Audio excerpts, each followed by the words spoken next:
Hello, folks, and welcome to the very first episode of Drumming Up Conversation, as you can see behind me, of part of DM Drum's first ever podcast.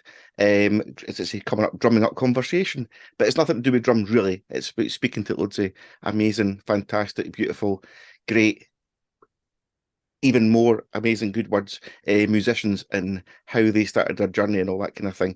And today, I'm very excited and happy to be joined by my old friend, well, not so much old, my friend, Lynnette Cruickshank. How the devil are you, Lynnette? I'm great. I'm great. Doing pretty Excellent. well. Doing pretty well. Good, good. How did you cope through lockdown and all that kind of stuff? Oof. You're alive still, that's the main things. Yeah, I'm still here. That's that's one Hmm. thing. Yeah, it was quite a journey, I have to say. It was had lots of ups and downs, Hmm. out the other end. So, I had COVID twice. So I'm one of the Did you? super lucky people that managed to get through it twice. It was, but unfortunately, my vocal folds are still kind of battling through some long-term damage, Right. which as a singer, Isn't not it the best? Yeah. not so happy about that. And as a vocal coach, um, although in a strange kind of way, it's kind of given me a lot more knowledge so I can pass it on to my students. Yeah. Yeah. So weirdly, it's well, I'm it's given I'm one of those people that quite likes to look at the silver lining. So Yeah. there was that. So yeah, so it's not been the best couple of years, let's put it that No, way. it's not been the But best. no, Well, not been the best. that's a positive that's came out of a negative, I suppose, wasn't it? 100%, yeah. What were your vocal folds being a bit dodgy podgy due to COVID kind of thing? So what was your? Because I've had COVID twice. The first time I had it, I couldn't. My sense of smell and taste completely went. The Mhm. second time I had it was more like, I think it was more like the flu. What about you? What was it like for you? So the first time I had it, there weren't tests available. So I didn't have the definite like test to tell me definitively I had it Right. because it was March 2020. So But very early. yeah. But I am 99% sure because it was like, there's no doubt. Like, I've never experienced anything like it. Yeah.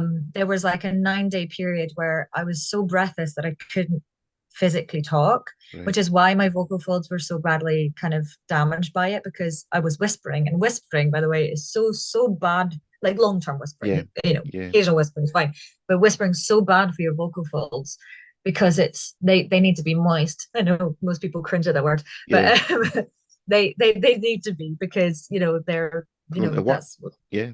yeah. um but they basically, it's like putting an air like a hair dryer on them and they Right. dry it out. But I was so breathless that trying to actually speak was next to impossible. And I actually had to end up phoning the helpline, and they were Jeez. when a doctor or nurse tries to like break news to you and they're trying not to freak you out, and Hmm. the doctor was like, so yeah, we're pretty sure that you probably have COVID, and you're one of the people that we'd maybe possibly be worried about. So we'd like to get you checked for your O2 levels. Ooh. Right. So, Okay. but don't worry, not to worry. Can you get yourself to the West in general? I was like, I'm the only one in my household that can drive. So, like, Right. is it safe for me to drive? And they're like, it's Yeah, it's fine. fine. Yeah, don't What's the worry, worst it's that can fine. happen, you know? You're only super breathless. It's fine. So there's me Open like the can't breathe window, get properly, some fresh air. Be all driving right. driving myself, Yeah. you know. So I got my O2 level checked. I was fine O2 levels wise, but I was out for the count for a long time. But I didn't lose my sense of taste in that. But I Right. was I was properly ill for like a good month. But I still worked for like, it was like 3 weeks where I was like really breathless. I worked Right. for 3 weeks, and then it was like 9 days of really bad. So it was weird. It was a really weird time. So, yeah. Yeah. So, how was your normal voice and your performing voice then? Now, I mean, So yeah, weirdly enough, so March 2020 when I had the first time, and Yeah. then it was October last year that I had the second bout, and that's when I lost my sense of taste and my sense of Right. smell. And that was, like you say, it was more like a sort of bad flu. Yeah. And like I was ill, badly ill for a week and sort of ill for about a month. Hmm. And that was when I had like really bad cough, again, like breathless and Yeah. stuff. And it was after that that my voice just really, because essentially what happens is you get anticipatory pain. So Right. you're basically, my body just went, I don't want to do that again. And Yeah. then, so my vocal folds had just gone like Oh, and that. just viced up. Right. Okay. Yeah. And so essentially it's kind of, I don't think I've got like, there's a thing called, oh no, the word's gone. Anyway, There's a there's a word. thing I can't think what it's called, but it's muscle tension dysphoria. That's what it's called. And I don't think that's what I had, but it's like borderline Right. that anyway, which is essentially your it's like intense tension. Right. Sort of that. So my vocal folds are like ooh, like that. Yeah. And so trying to do anything strenuous like belting or any high notes, my voice Hmm. is like, hey, I don't think so. Um, I wonder as well how many other musicians or singers and well, yeah, singers, musicians or singers, um, have yeah, had the exact same, whether they've had COVID yeah. or not. Because we've, well, gee, was 2 minutes in, we're talking about COVID. Sorry, we'll get into more important stuff in a minute. But it's kind of to do with it.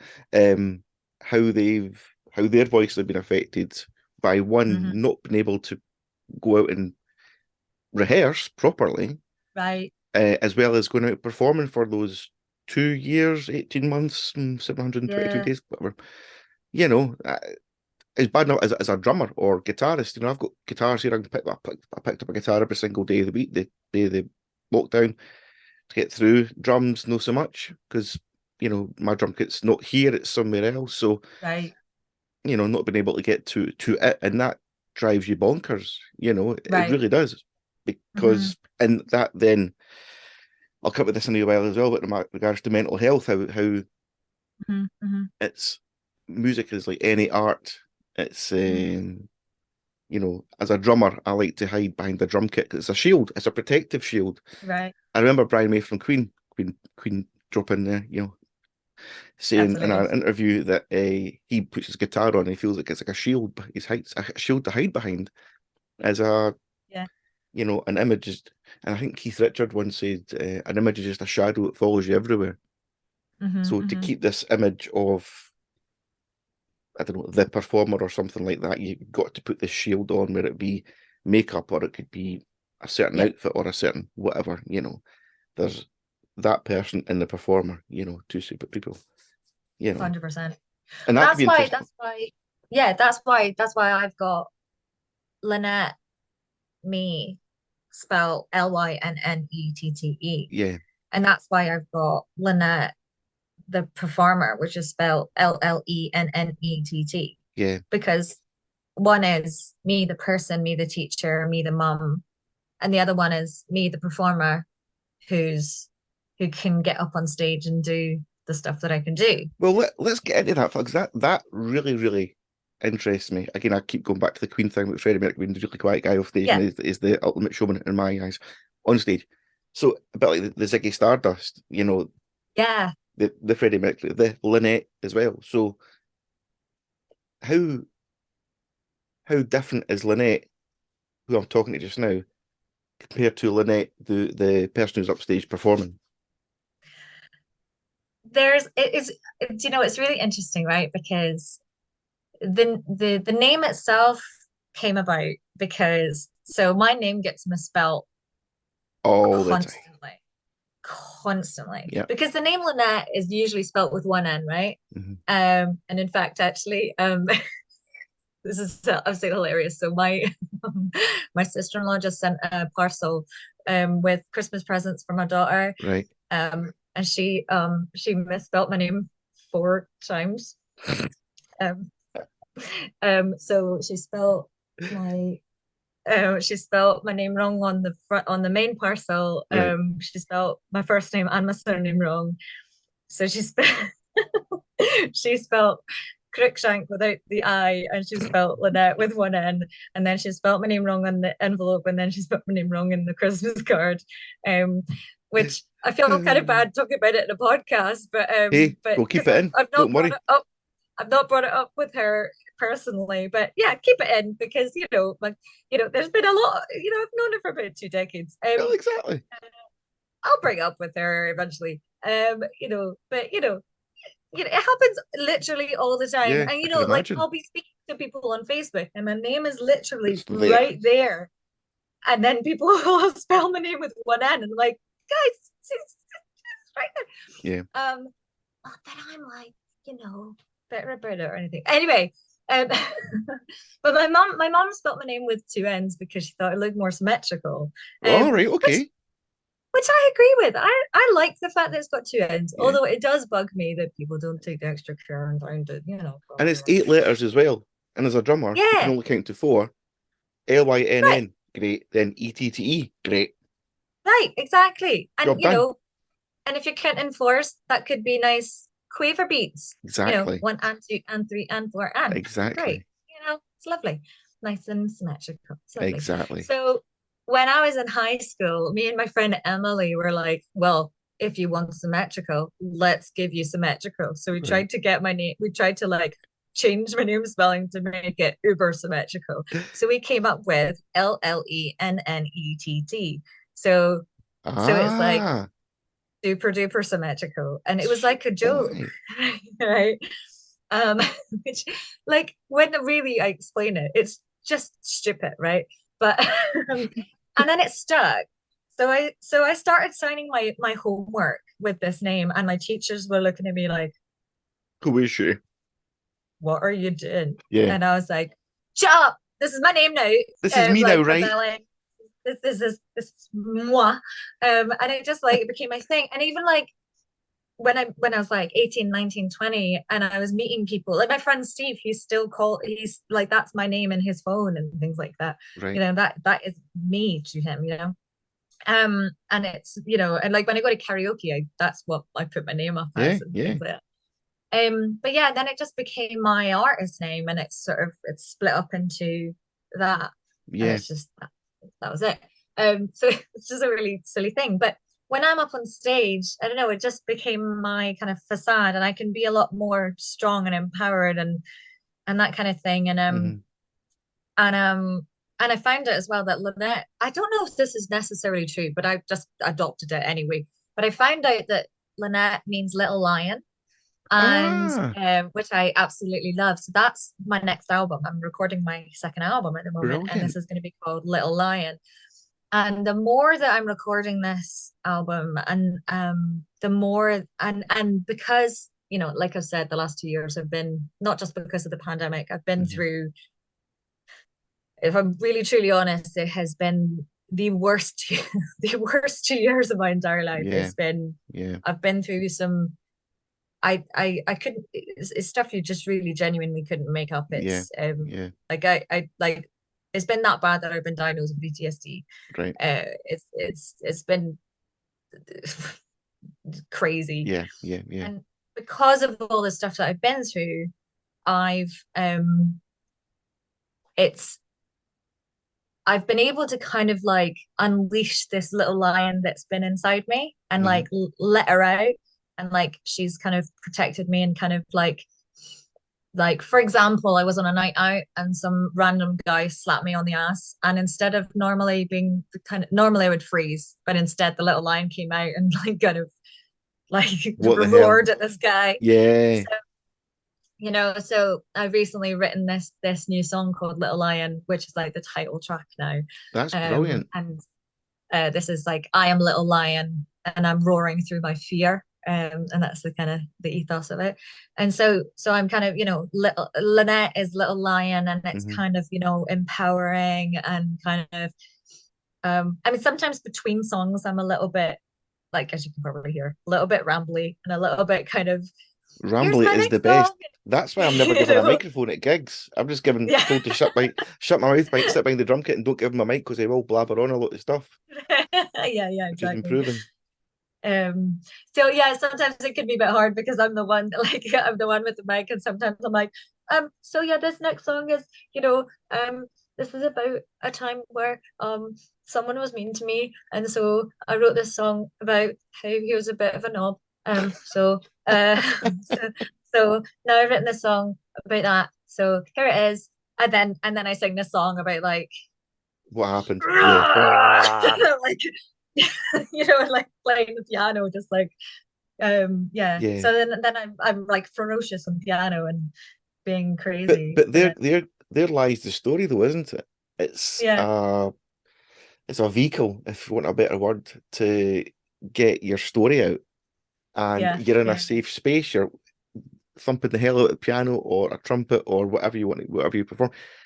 And that's your safe space. It's your Hmm. legal safe space. Yeah, yeah. And that's okay. I think that's healthy. And if you want to give a backstory of the song, well, look at Simon and Garfunkel when they were talking. Before each song, they'd always give a little story of Hmm. what the song was about, kind of thing. I mean, some people would Yeah. say, well, that's a bad idea because explaining to someone what I'll go to the Queen thing again. Bohemian Rhapsody is about nobody really knows. Well, somebody does know, but Right. So you make your own kind of romantic or your own kind of version of whatever that song means, and to everyone Mm. else. So I love both being told what a story's about because it's coming Hmm. from the lyricist, from the songwriter's brain, Hmm. but Hmm. also to the audience member or to the people listening, thinking, that actually means that's great that it means that to Lynnette, but you know what? I can relate to that, or it means something else Yeah. completely different to me. You know, that's again the power of the power of music, the power of song, isn't it? Mm. Yeah, yeah, yeah. Yeah, Love it. exactly. I love it. Yeah. Absolutely. But I can't wait to hear the album. Is it a deep dive into the bullshit that's kind of the last few It's years? yeah, there's a few kind of older songs. There's there's one song that I actually wrote. Weirdly enough, I wrote the piano part when I was about 14, 15, Okay. and I've always gone back to it going, I can love this song, I love this song. And then I wrote the lyrics a few years later. Because I wrote terrible lyrics for it when I was 15. I went, ooh. Um You think they're amazing uh though at the time. oh God, yeah, no, I was so proud of them at The the ninth time. And wonder then of I the look world. back, yeah, and then I look back and go, ugh. Yeah. They were they were lyrics. It was a song called Courtney, Right. and they were lyrics about they were from Kurt Cobain's point of view, uh, Right. trying to be like, this is how I feel about like trying to be like um trying to explain. Oh my God, I don't Yeah. even Yeah. I don't Yeah. Yeah. even know. Like trying to explain why he killed himself, trying Right. to like justify it to Courtney Love or something Yeah. like Yeah. that. Yeah. Yeah. Oh, it was like a 15-year-old kind of being like obsessed. I was obsessed with the two of them at the Yeah. time. Yeah. Very embarrassing looking back on it. It was such That's a all good though. It's all oh, good. cringe. Anyway, um, but yeah, no. Anyway, so I completely changed the subject material. But I Right. love the chords. The chords were great. Yeah. Anyway, the song now is about it's called Beautifully Trashy, and Okay. the song is a sort of very tongue-in-cheek. Um, it's I want to be beautifully trashy like those girls on TV. Right. Make me glamorous garbage like those women that I see.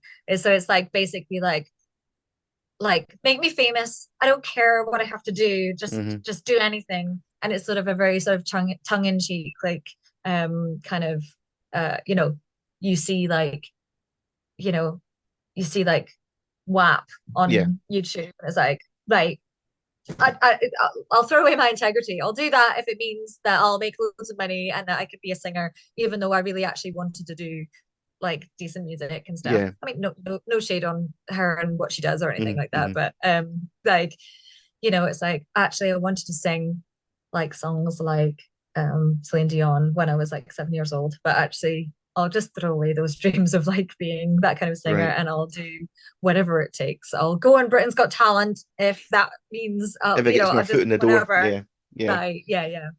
So it's a sort of tongue-in-cheek kind of joke at kind of what people will do to kind of become like 50 minutes of fame, yeah. basically.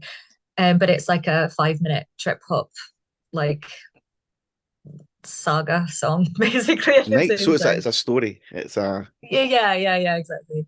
right, okay. But yeah, then there's some like quite new ones that I've written basically about some of the crap that I've been through this year.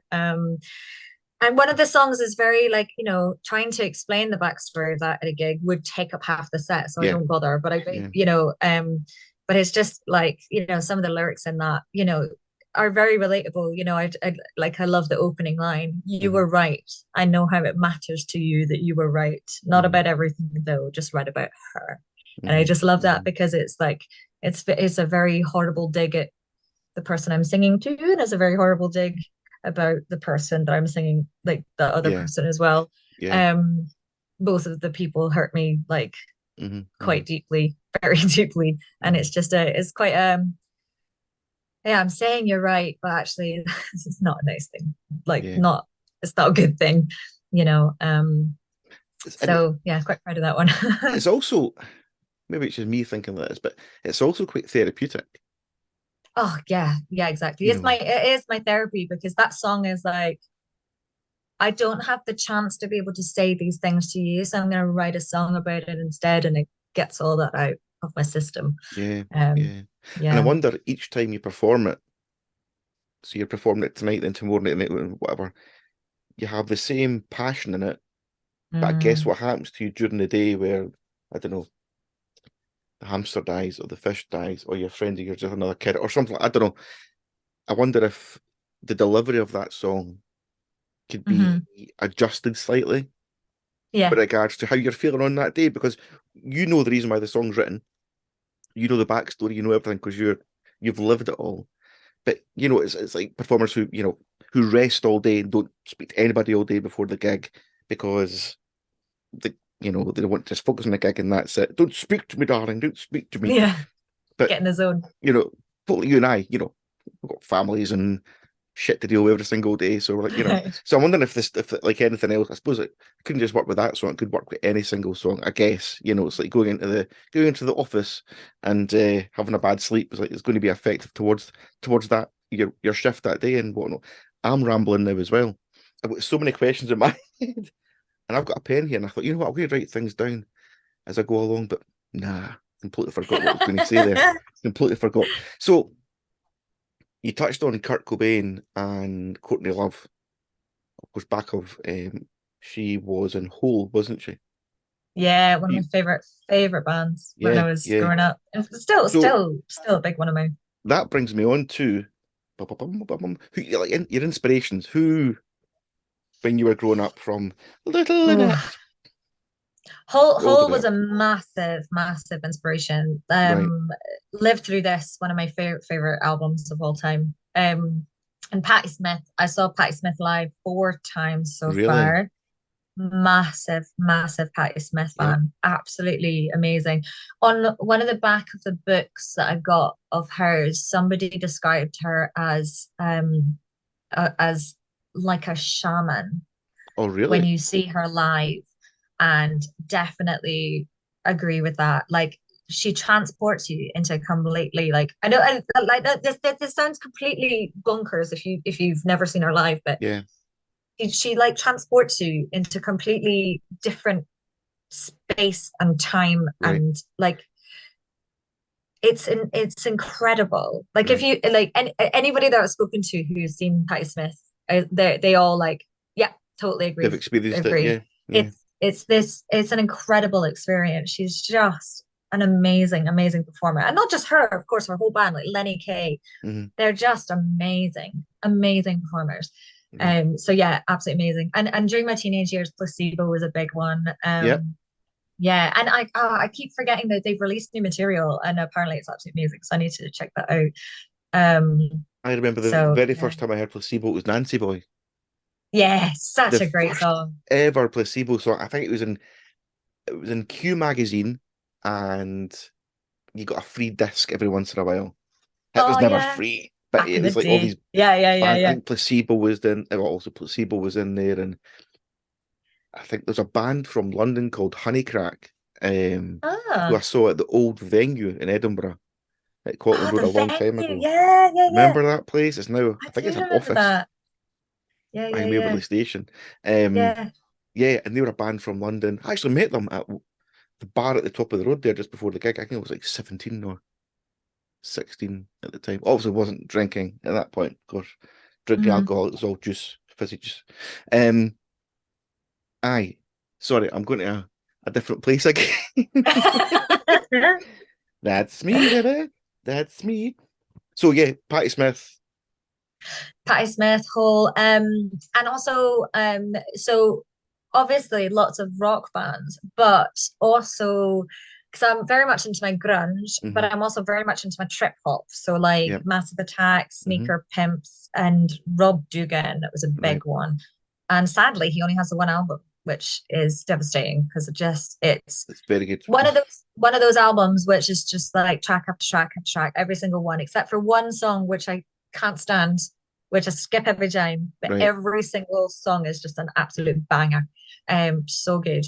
Of that one Um, song that you skip every time, have you ever thought, you know what, I'm going to give it a chance. I'm going to listen to it and see I've if it I've I've tried it a couple of times. Every time I go, I just offered it can't. the little branch thing. Come on, you and I. I've tried it every so often. I give it a wee try, but no, I just can't. Um, but also I know this sounds bizarre after naming all these like alternative bands, Right. but I absolutely love Seal. I Ah, just yeah. love I Hmm. love Seal. He I we listened to his cassette tape a lot when I was about 7 years old. Right. And that album, seriously, there's not a single bad track on it. And I've had a like, you know when it's a good album when you've had an obsession with it with every single song on the Yeah. album, which is incredibly rare. I've had that. I've been obsessed with every single track on that album. Um Is that the one that Kiss from a Rose is on? No. yeah, number Yes. two. Yeah. Aye. Uh Yeah. so good. And I've got loads of his albums and like like they're all really good. All Yeah. the albums I've got. I mean the Soul one, is it called Soul, where he does the covers? I'm not as keen on that one because I mean Right. they're all covers. I just prefer his original stuff. Yeah. And Yeah. Yeah. I saw him live. It was a bit of an odd gig because it was just like full of middle-aged women practically throwing their knickers at him. So I felt a bit out of Was place. that a But sit down gig? it was Uh, very weird. And then he went into the crowd and all these middle-aged women were like like, trying to like throwing the they knickers were at him and all stuff. trying to Yeah. like touch him and that, and it was a Clawing bit, it him. was a bit, Yeah. it was a bit awkward. But yeah, but he was great. He was Yeah. great. Yeah, it was fantastic. He But was huge in the 90s, wasn't he? Then yeah, he just kind yeah, of, I don't know, did fame get? I yeah, don't know what happened. I don't know what his story is, but he's living yeah, also in the States just now with his, was it Heidi Klum? His, yeah. They separated and they had a right, bit of a okay. messy, like they had a bit of a fight, some sort of argument in during Right. lockdown. Something about they've got 4 kids, and there was a bit of a She was. dispute about where they wanted to stay because Aye, I yeah. think I can't remember, but yeah, Aye. something happened. But no. Mm-hmm. But anyway, so yeah, big fan of him, and also as well, I think one of the reasons why I'm so into music was because because I've got two big brothers, right? So one of them, so they're 8.5 and 6.5 years older than me, so quite a bit older. So when I was about sort of seven-ish, my eldest brother, he used to be like, whenever he got a new vinyl, he'd be like, Lynette, I've got a new vinyl. Oh, Come really? listen. And I remember the first time I heard Insomnia by Faithless. Yeah. I remember Like, what the heck? he brought me into his room and he was like, you've got to listen to this track. Yeah. And I remember him like singing along to it. And I was like, this is amazing. This is And it's amazing. that kind of Um, song. It's like, I can't get no sleep. It's because it's stuck in your head now. It is such a tune. It really is. I Aye. love Faithless. Absolutely love Faithless. Yeah. So many good tunes from that. Yeah. And then if you ever bought a CD that you didn't like, he'd just be like, do you want this? Yeah. Um, so yeah, he sort of palmed off Crowded House and Japan Exercising Ja. Ghosts. Yep. Yep. And I loved those CDs. I was like, why do you not like these? These are cracking. Yeah. So he got me into those, even though he didn't like them. But I was kind of like, whatever my brother does, I'm like, I completely Yeah. idolized him. Yeah.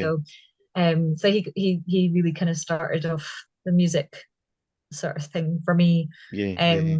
So I think that sort of like, yeah, I think I loved music anyway, but I think he kind of um He helped allowed kind of that fan the fire flames a to. little. Yeah. Yeah, yeah. Neil And Finn. he Yeah. Go on. yeah, I Sorry. was Go gonna for it. say Yeah. he actually played drums. He was a very, very good drummer. It's a shame he Right. doesn't play drums still. But yeah, my brother, actually both my brothers learned drums. All the Um, best people do love. I must admit. Absolutely. Well, I'm they kidding. actually got taught drums, but oh God, what was the band called? Do you know the band You Me at Six? Yeah. Heard of Their them. drummer, yeah, their drummer was taught by a guy called Michael Accioli, Okay. and he taught me and my brothers drums for a bit. Wow. So I got drum lessons when I was 7, just for a wee short spell. Right. But Right. then the only reason I stopped drums was because when I was 8, I moved up from England to Yeah. Scotland. Hmm. So Hmm. that's the only reason I stopped drums. So I actually had a little bit of drums when I was little. Well done. Oh, And I I don't bet know all if you knew that that. adds up. All that helps when you're writing songs. Yeah, yeah, yeah. I mean, obviously, like I only had what couple of years, like but it's quite nice when when I'm in the band and Yeah. occasionally I have an idea of like, oh, hang on, I think You, I have a little you jump on. idea, and then I'm like, oh, Nora, can I just show you? Because sometimes it's like, oh, I think it would be cool if you went. Yeah. I'm like, wait, hang on, I can't speak it. Can I just Yeah. jump on and do? Can I just? I'm crap at the drum speak. Can I Yeah, just yeah, yeah, can I yeah, just yeah. show It's a you? language in itself. Yeah. So Yeah. your brothers are great drummers as well as you're a great drummer as well, which, as I say, helps when in your current band that you're in just now as well. Well, away from Lynette, in your current band you're in just now as well. So you can do the dum ticka ticka bum bum language. Yeah. You know what? Rather than saying the dum ticka bum bum, let me jump on the drum kit. Yeah. And my I was gonna say middle brother, but I don't know if that's the right way, but the yeah, middle brother, Chris, he does I don't know what genre you'd call it actually. I was gonna say house. Is it house? I think it's house. He writes electronic music as Oh well wow. on like Fruity Loops. Right. So he hasn't played drums in a long, long, long time. Right. Not since he was a sort of teenager, I think. Okay. But yeah, he does it's under his name CNAP, Okay. CNAP. So yeah, he did a Portal remix from like the video game Portal, and Really? that was quite a sort of a wee success. And the Good on like him. people from the video game like retweeted it and stuff. Wow. So they really liked it. It was really cool. That's Um, amazing. So yeah, there's a wee bit of musical theme running through the family, like a thread of music running through the yeah, family there, yeah, you know? yeah, absolutely. Yeah. So yeah. But yeah, I don't. Alex doesn't really do so much anymore. It's a shame he doesn't drum so much because he was really, really good. You sing as Yeah. well. So um, not so much really. You No, know what? You know I'm what the I one find that sort that of does the most musicy quite stuff, hard I to think. find are singing drummers and singing bass players. But I know you play bass in your current band Mm. and you sing. But I think as someone who has sang and drummed, sang and guitared, sang and Yeah, like I've done most combinations. 100% the hardest one is singing and bass playing. really? 100% that is the hardest one. Okay, 100% by a long mile. It right. is so hard. And it's mainly because the polyrhythms, Yeah, like the kind of rhythms you play on the bass, yeah. it is so, it's so hard. The other day, our guitarist couldn't make the practice, so me and the drummer decided to do in Auntievicious. We decided to have a practice anyway, because we've written a new we've written a new Christmas song. How much swearing is it okay to do? It's fine. Can I fire Of course away? you can. Okay, grand, because it's a sweary number. It's a serious song, so it is. It's a sweary song. Thought I'd check before I fired away. Basically, it's called it's a lovely number. It's called "Don't Be a Piece of Shit This Christmas Time," and that's basically the lyrics for the majority of it. Cool. There's actually a recording of it.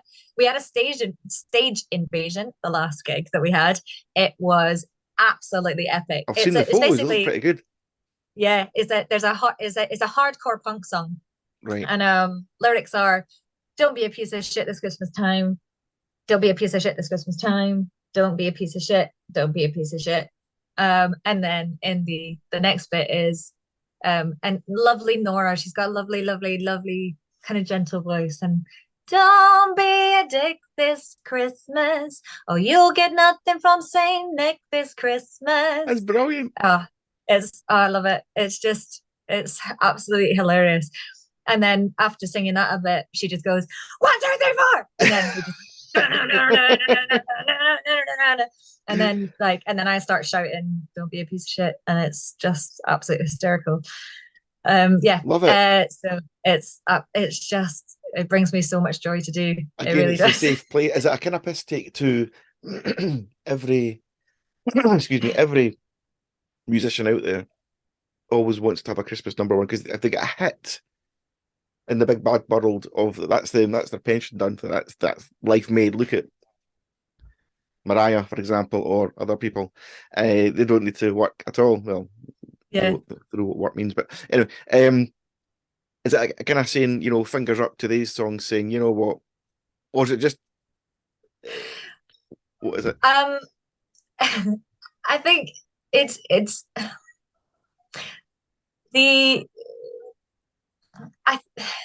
there's a lot of reasons to it. Partly it's because the traumatic event that's given me PTSD happened on Christmas Day last year.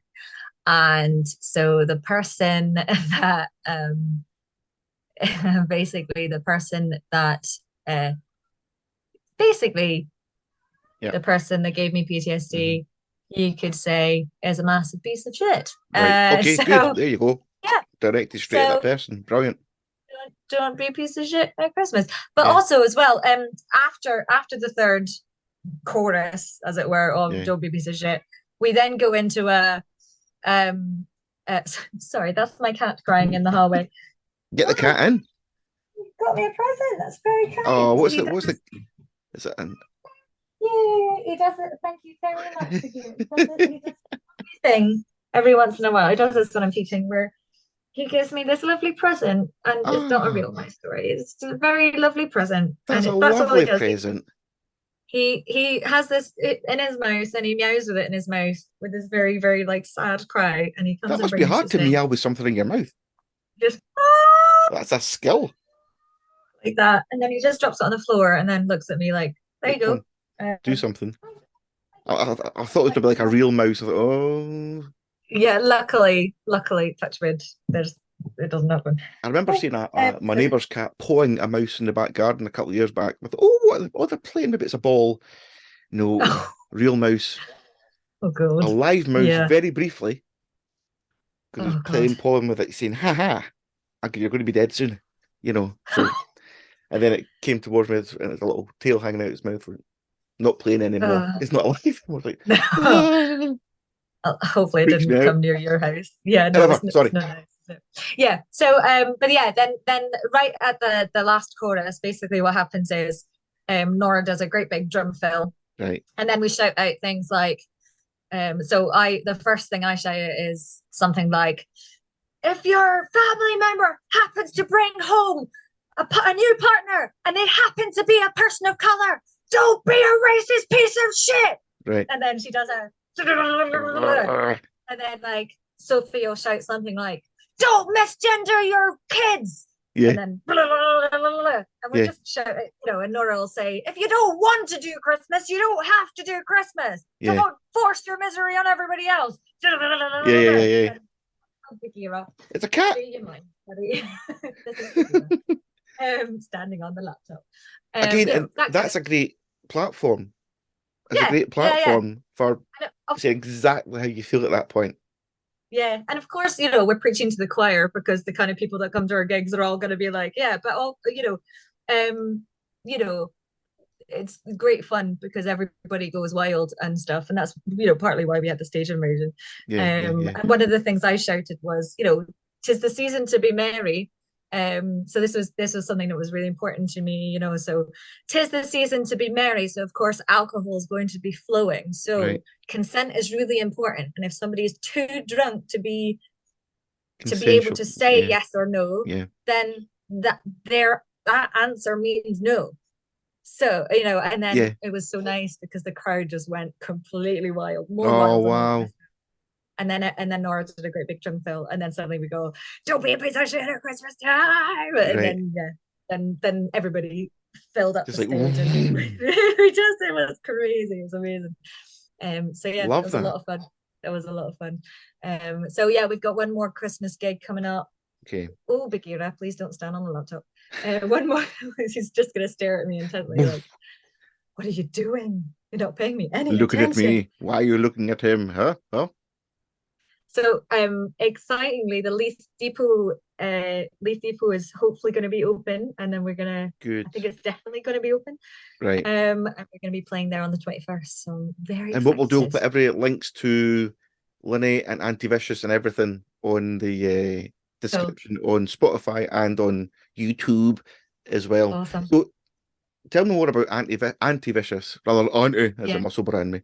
Auntievicious. Tell me more about Auntievicious, because Auntievicious is relatively new-ish.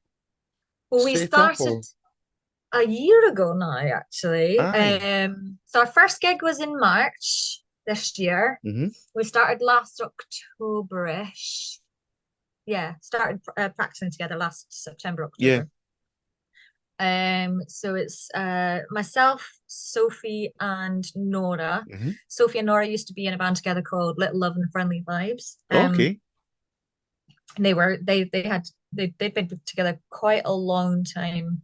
I think they had quite a fairly, like, they were quite successful in the kind of Edinburgh circuit, like quite well known in the Edinburgh circuit. Right. And Nora is also in a band called Pal and Riarche and herself.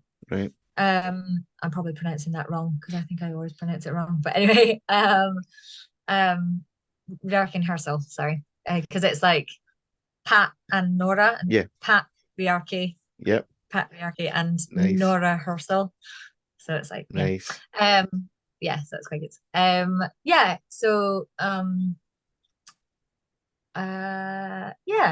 We're kind of like riot girl, singing songs about a lot of kind of mental health stuff, and kind of a lot of it's just kind of angry rage like stuff, with a bit of upbeat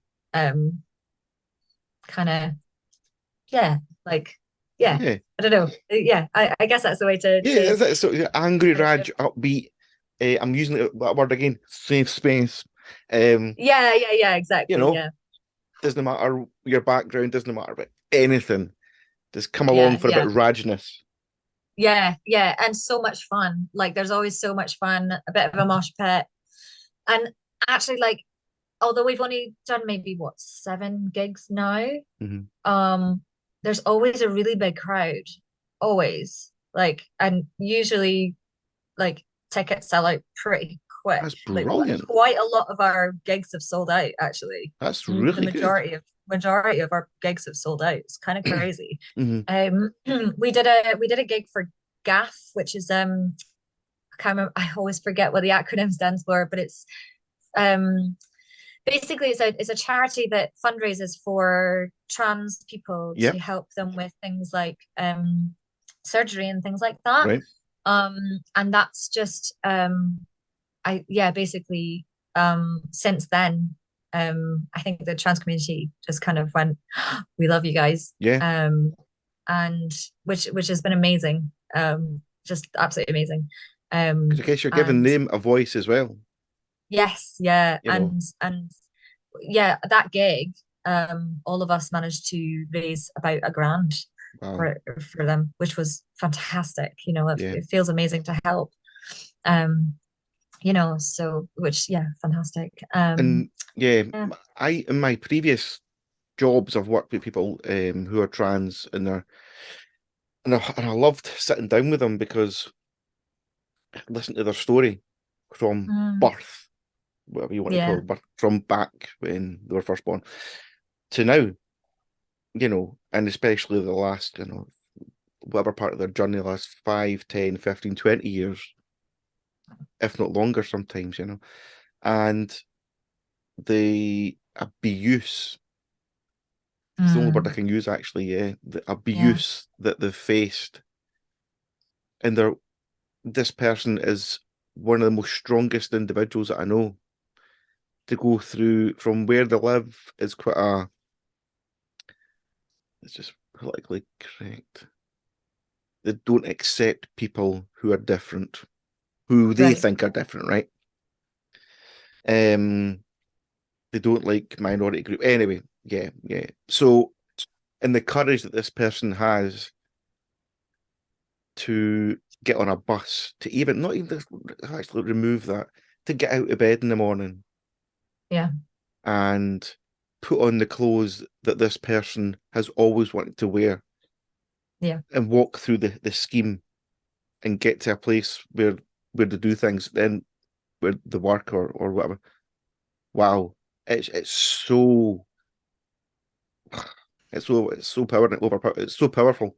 And to the point I've got 2 kids, and when I see this individual in the street, because we live relatively quite close, I always stop and say, hello. I'm not a rude person anyway. I wouldn't say ignore somebody or dingy them in the street, as we say in Sure. Scotland, um, or patch them as the youngins call it nowadays. I would always stop and say and have a chat to this person because I think it's important that kids, exactly, kids and cats, um, are, it's all very good seeing things on paper or on a TV or a film or something like that. This is a real person standing in front of you who has I gone know. through a I journey, know. Yeah, probably one of the hardest journeys that someone could ever go through. And look, absolutely. they're still standing.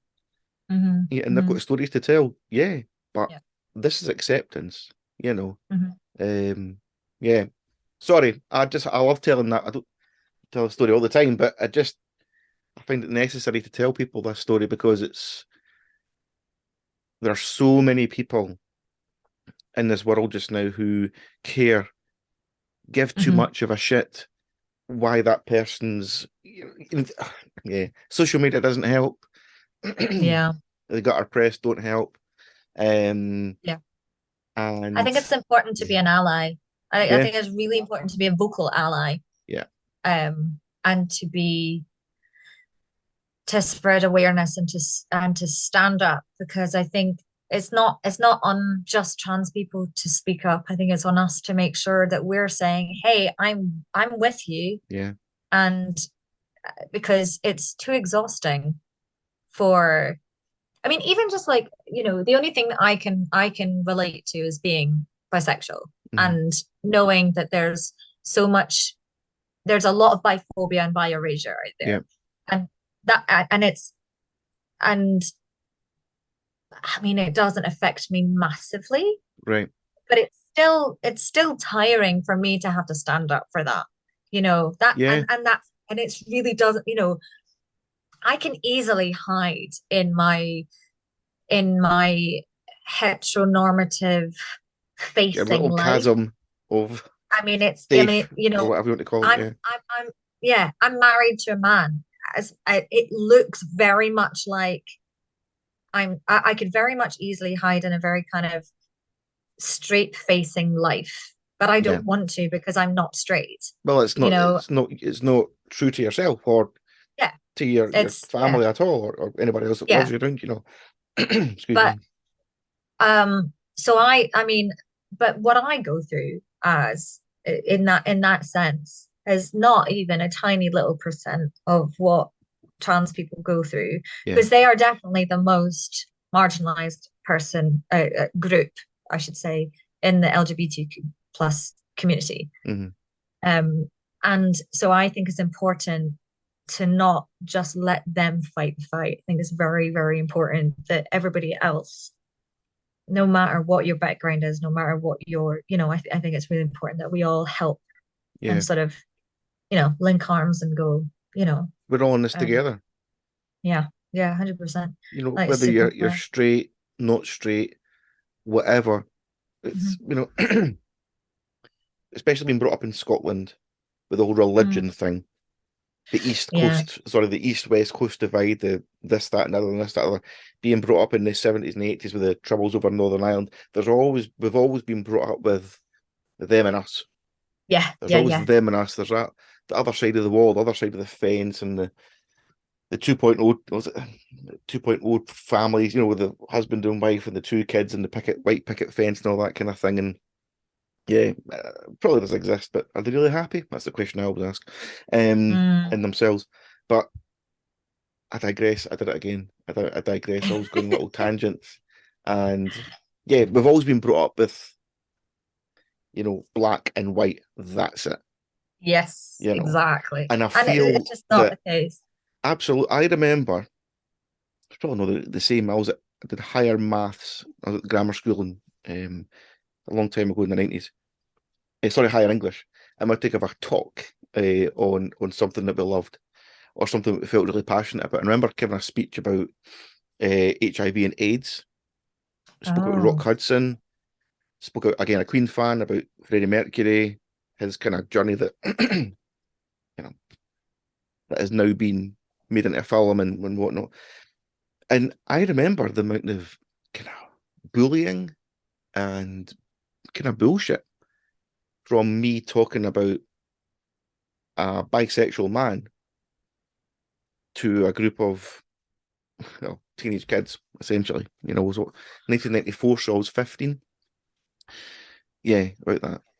Perhaps earlier. But it's not, well, Freddie Mercury died in 1991, so it's a few years after that anyway that I started speaking about it.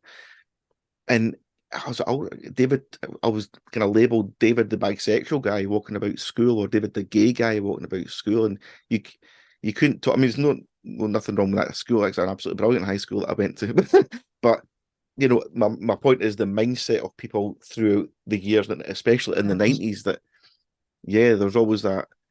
I'm over the moon that Freddie Mercury fought up and decided that, and he's always known he was gay, and he always realized he always knew he was kind of bisexual, but being brought up as Zoroastrian and Indian kind of background, no, don't speak about things like that. So I thought I'm going to tell Wow, everybody that story. I'm going to tell everybody that story, and that's mad. yeah, it's crazy biscuits. It really, and that kind of fueled my fire from that Mm, point. I remember it. I remember it because they had the big telly.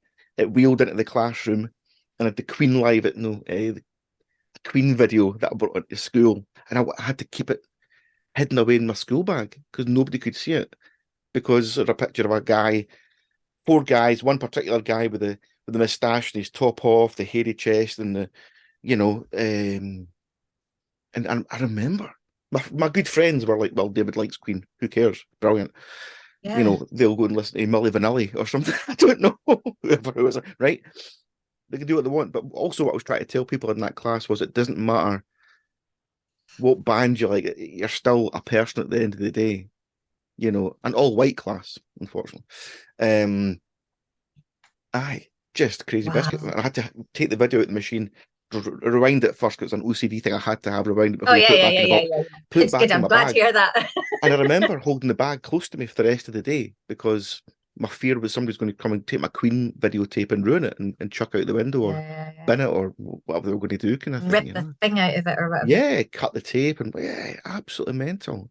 And that was That's me And Bananas. a straight man or male boy at the time, I'm still a boy, mentally, who I was like, my God, I'm not going through a fight to prove who I am, or I'm just wanting to show you this amazing performer, amazing band in my eyes, my opinion. I want to share it with you, you know. Yeah, I just, yeah, that's yet another It's story. mad, isn't it? That's It's mad. disgraceful. Mm. It's But absolutely it's disgraceful. not bonkers as well though. Like it kind of reminds me of something else that like the the the fact that you're straight, but the bullying of them calling you bi or gay has given you insight to what it feels like to Yeah, be bullied for being absolutely. LGBTQ plus. So it's given you the insight of how it potentially felt to be in that Yep. situation. So it's given you empathy. So therefore, rather than making you go, I don't want to be like them, which is how some people have reacted in that Mm, situation. It's instead made you go, God, now I know what it feels like to be that, like yeah, in their shoes. yeah. So I have empathy for them. So therefore I'm going to help them, you know, and I don't know, in a weird kind of way, it's reminded me of this. And this may sound completely weird, Hmm. right? But bear with me, right? So, and this also is a hilarious story, like crazy, stupid prank, and also really bizarre that I believed it for so long. But Right, when I was really little, and I must have been like four, right. three, or something, my brothers, who were so good at these kinds of pranks, right? Both of them were like, they sat me down and they were like, Lynette, we've got something to tell you. Everybody starts out as a girl. We used to be girls. And one day we woke up and we were boys. Right. So just to let you know that you might one day become a boy. You might stay as a girl. So some people stay as girls. So mummy's a girl. She stayed Right. as a girl, but daddy turned into a boy and we turned into boys. So just let you know, you might stay as a girl, but you might Mhm. turn into a boy. And for the longest time, I was terrified To go to sleep. terrified that one day I would wake up as a boy, like properly, like Like, ah. and like I'd for a while I'd forget about it, Yeah. and then sometimes I'd go, oh God, what if I'd forgotten about it for a while, but what if I turn into a boy? I don't Hmm. want to be a boy. I don't want to be a boy. I really don't Yeah. want to be a boy. Yeah. Okay, no, it's fine, it's fine. I've stayed a girl for a while. It didn't occur to me that there were boys still in my nursery class. Like I knew boys Ah. my class, but I'm three or Yeah. whatever, You don't, but and like because I'd forget about it for a while, and then it would yeah. pop into my head, and I'd worry about it for a while, and then I'd forget, I'd get distracted, like, oh, toys. Yeah. Yeah. I believed it for ages, and then it did eventually occur to me, like, wait, my best friend is Stefan. He's a boy. My Hmm. brothers are such dicks. Like, obviously I didn't think they That's were dicks, brilliant, but though. but what a great prank, right? But but like as I was when I was much, much, much, much older, Mm, I suddenly thought to myself, when I was 3, 4, I was that terrified of being a boy. I was like, I do not want to be a boy. I was right. sure, definitely sure. No way, no way, Jose. Like every fiber of my being was so resistant. I would hate every fiber of my being, would hate it. Yeah. And I was like, if I was that sure at that age, I knew at that age which gender I was. Yeah. Why is it so hard to believe that other people know what their gender is? Yeah. At that You know age. what I mean? Yeah. Yeah. How, Yeah. how is that so hard to believe? I knew, I've always known with every fiber of my being, I'm a woman. And my Hmm. whole life, like, loads of people have had that dream that they're the opposite gender, right? Or whatever. Like, I've had a dream where suddenly I have a penis and I'm like, Hmm. oh, I have a penis. Well, that's quite interesting. I think it would be fun for 24 hours to like Then I get boring experience and that, let's go you back to know, female now or but whatever. Yeah. like I wouldn't want it for any longer than that. No, thank you. Um, no offense to, people with them, but no, thank you. 24 hours, great fun. But I'd like to try the helicopter or whatever, that Yeah. The that tank that slap. that'll do. Yeah. But I know, like, no, I am very happy with the body I have. Yeah. Yeah. No, thank you. And if I'm like, weirdly enough, that experience made me have a kind of very deep empathy for people. Like, it sort of made me, that fear that I had Yeah. of potentially waking up in the wrong body In the made me wrong think, body. Yeah. God, imagine how it feels for the people who are actually, they wake up and they are in the wrong body. Like, Yeah. that's Yeah. horrifying. Yeah. Yeah. I had that fear, but those people are actually, It's that's real. horrifying. Yeah. Yeah.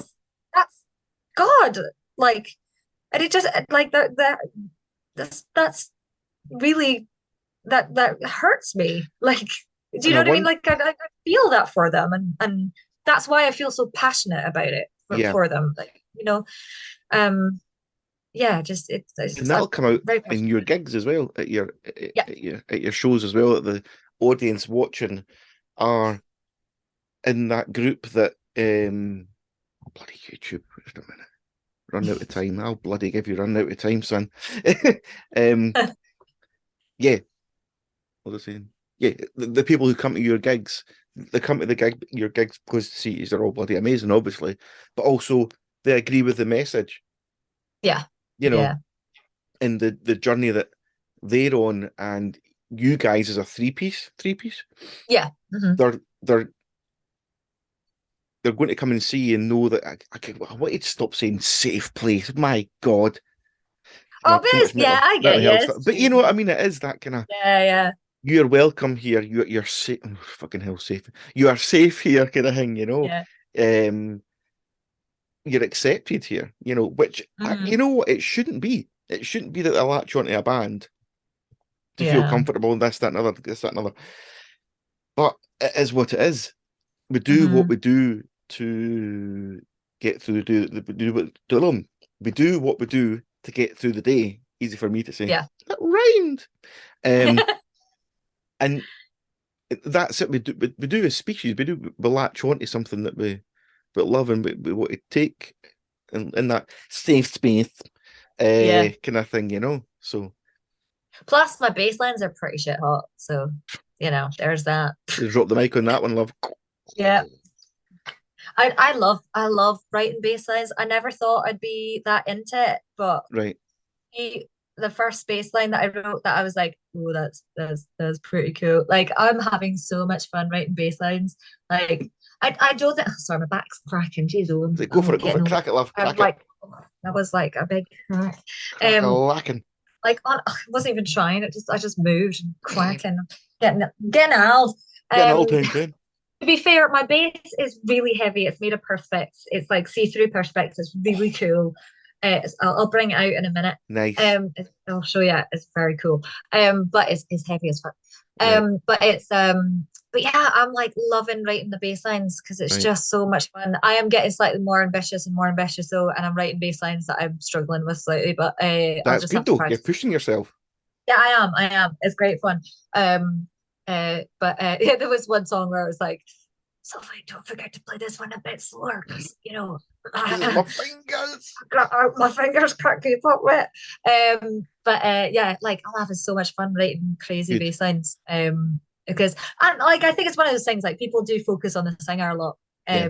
Which is the case, and I'm a singer in Lynette, so I get Yeah. it, Yeah. Yeah. Yeah. and quite frankly, when I'm the singer, I'm like, look at me, I'm the Look singer. at me. But like now that I'm like writing bass lines, I'm like, God, yeah, I'm really appreciating what goes into the Yeah. work of the drummer and the bassist, and It's hard it's work, like, donkey.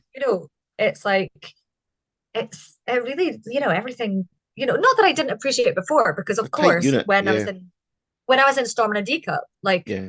I was always saying to Gemma and Anya and whoever was the drummer at the time, because like Mark said, more drummers than Spinal Tap. That's what he said about Storm and a D Cup. That was my band from 10 years ago. Right. A great band name. I've always loved that. Storm and a Storm teacup. and a D Cup. Love it. Storm and a D Cup. Until we went tits up, as I like to say. Nice. But yeah, thanks. Yeah, more drummers than Spinal Tap. I mean, they didn't die. Don't worry. No, that's good. That's good. As far as I'm aware, they're still alive. No journeys to Stonehenge, nothing like that. No. Yeah, not that I'm aware of. But yeah. I mean, like I always said to Gemma, like her bass lines always like made my songs just go from here to here. Like Yeah. her bass lines were shit hot, absolutely amazing. Yeah. So it's not like I didn't appreciate them before, but actually writing them myself, I'm like, oh, it's hard to write a good bass line, but I'm loving doing it. It's And so much fun. One thing I did during lockdown was I Facebook Marketplace. I think how did I acquire a bass? I acquired a bass. It was probably on Facebook Marketplace for cheap, and I thought I want to do something during lockdown, so I bought myself a bass. And I thought, as a drummer, it's always handy to be you're always locked in with the bass player anyway, 99.9% of the time. So I thought, let's just step back for the drums for a while because I can't get near the drums, and just get on the bass. And it's weird from playing the guitar all the time. Right. Although drums are my main instrument, guitar 70% of the time. Maths is rubbish. I can only count to 4.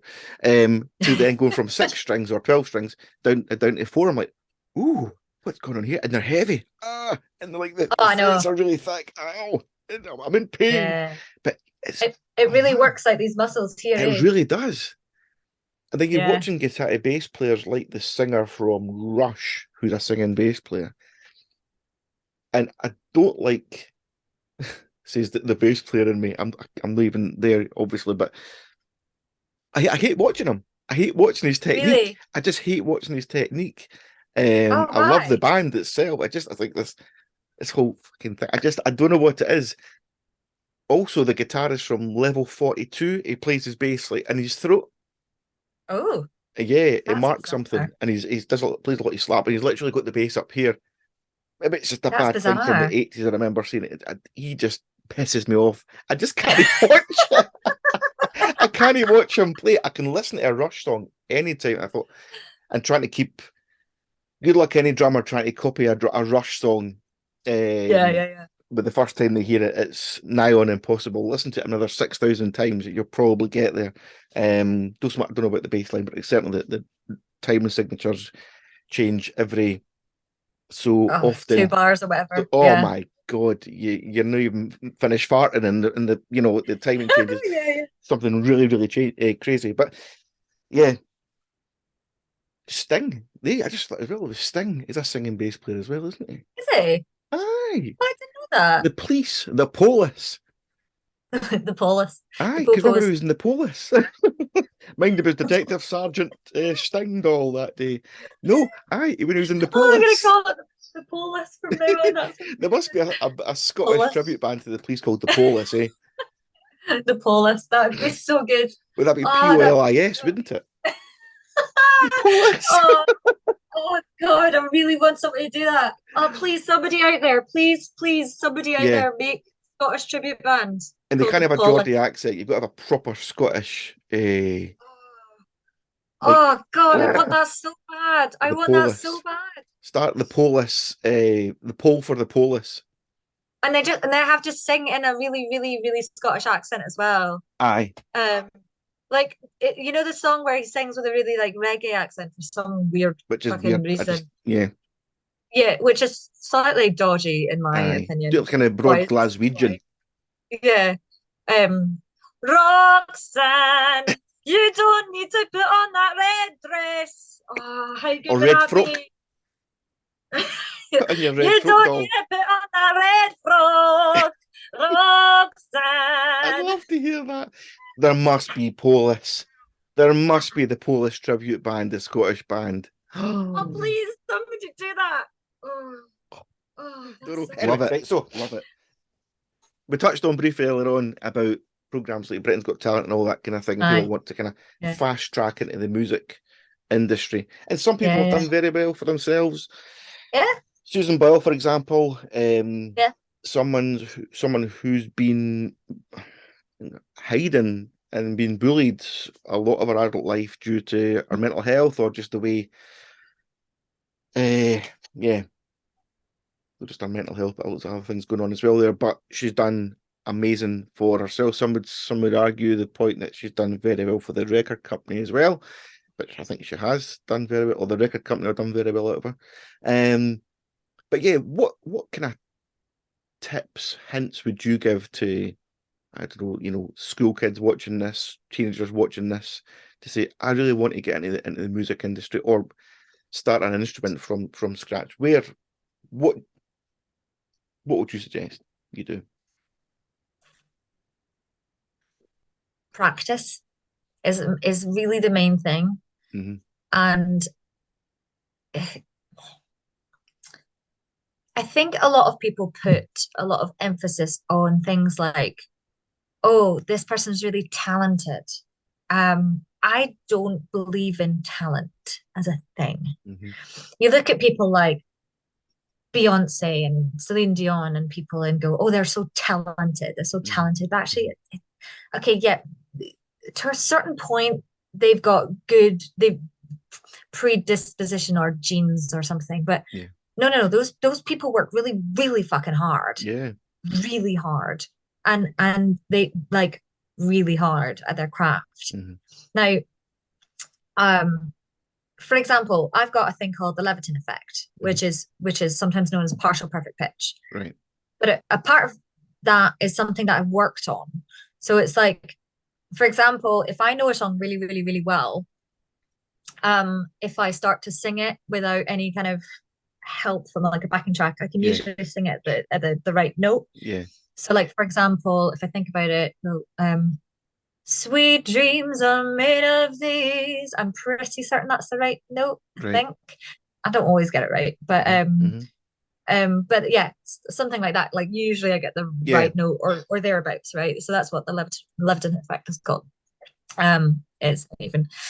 But like a lot of that is down to how much music you were exposed to as a child. So 0 to 2 years old is sort of like the magic age. So so parents out there, if you've got a 0 to 2-year-old, just load the music. Exactly. Throw music at them, absolutely. Yeah.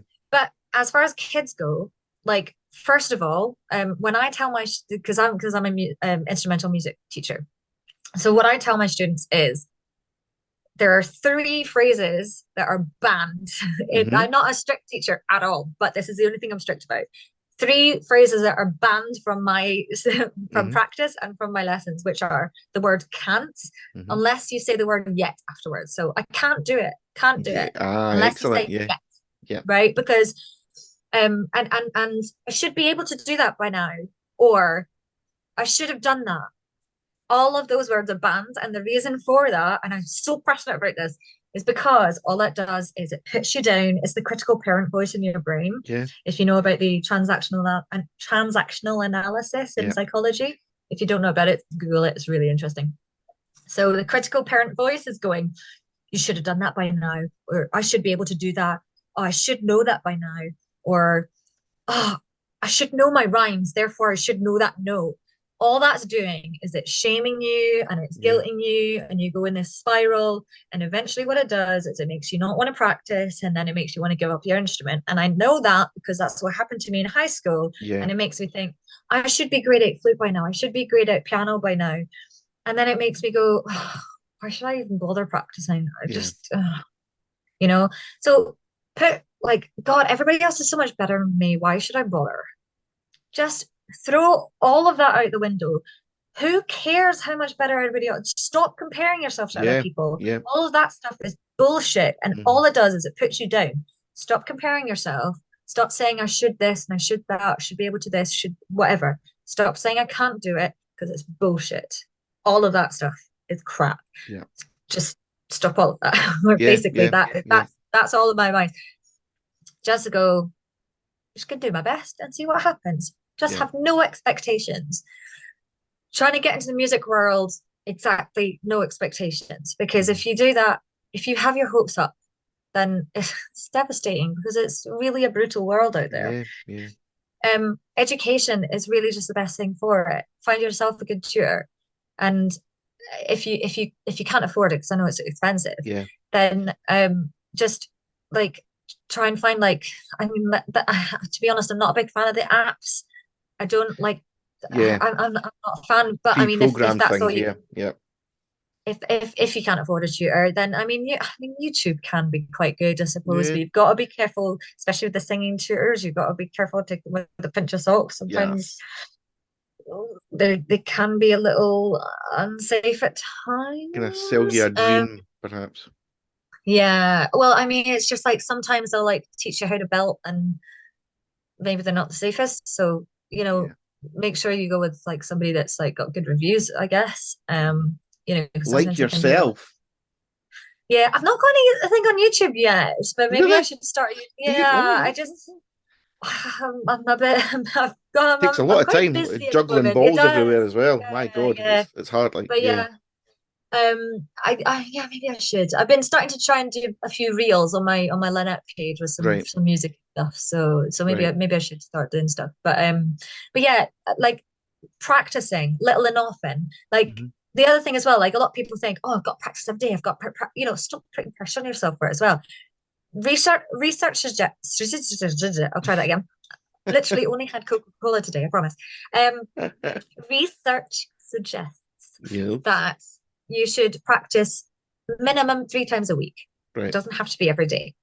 Any more than that is nice icing on a cake. Less than that, then you're stalemate. Yeah, If you stop practicing for 2 weeks or more, then you're likely to forget a technique. yeah. So 3 times a week is a nice regular thing, and it doesn't have to be long hour long sessions. Hmm. Could Hmm. be a case of if it's singing, 5-10 minute warm-ups, and then like it could be like Yeah, a song or two, yeah, you know. yeah, And if you're doing like the piano, it could just be like a scale or two and then like 5-10 minutes. yeah, It yeah. doesn't have to be a crazy long sesh. And if you do every day, then that's great, but it doesn't have to be. So Hmm. Hmm. basically what I'm saying is try little and often, and then, just yeah, like little and often, Yeah, regular, and getting into the music world, I would say try and educate yourself on self-distribution, because that's the thing that I'm lacking, and I've right. really struggled because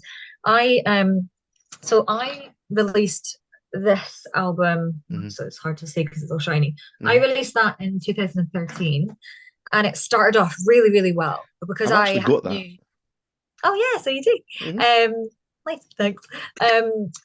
So because I knew nothing about self-distribution, Hmm. it it sort of it sort of came Yeah, out with a big bang, and then like they're. I Hmm. I knew nothing about how to carry on that thing. Hmm. So now I'm trying to educate myself on, okay, so how do I actually sell myself Yeah, and get it out there? So that's the thing I'm sort of trying to figure out now, yeah, because yeah. I don't actually know anything about that.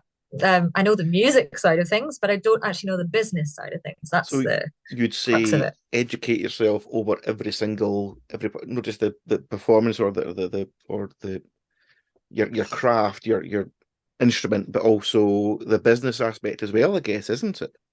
Yeah, yeah. But like you have to be an everything when you're a musician, which Yeah, is it's kind of overwhelming. So, yeah, networking as well. It's tough out there. So you yeah, have to kind of go out there and meet people. And if you're not a confident person, you have to learn how to fake it, yeah, basically. yeah.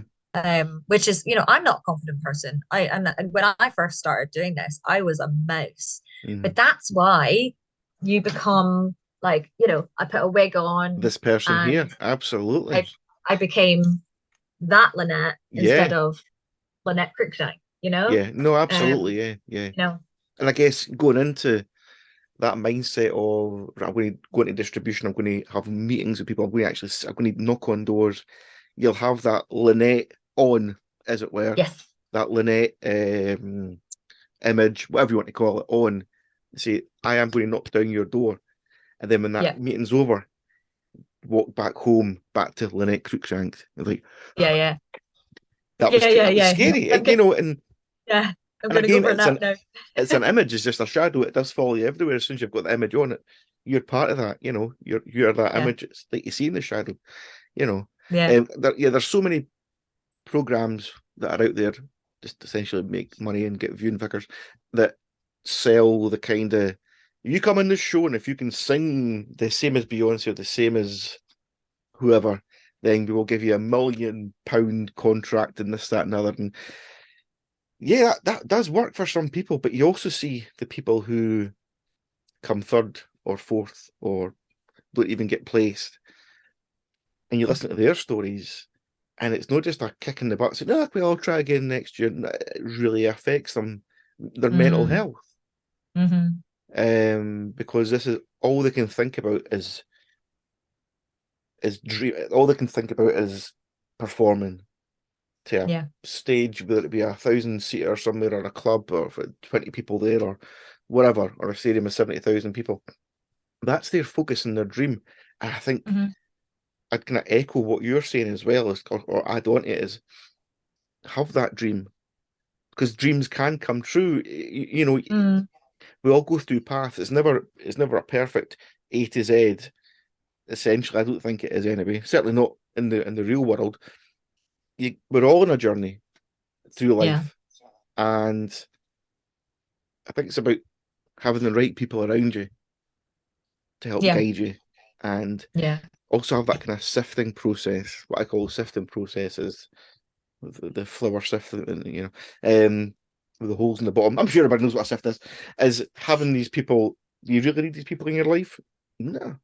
And you know what? It's okay just to get rid of them. It's okay. If they can't be arsed communicating with you or whatever, then, you know, and if that's going to affect your craft, get rid of them. Yeah. Doesn't pop a cap in their ass, but you know,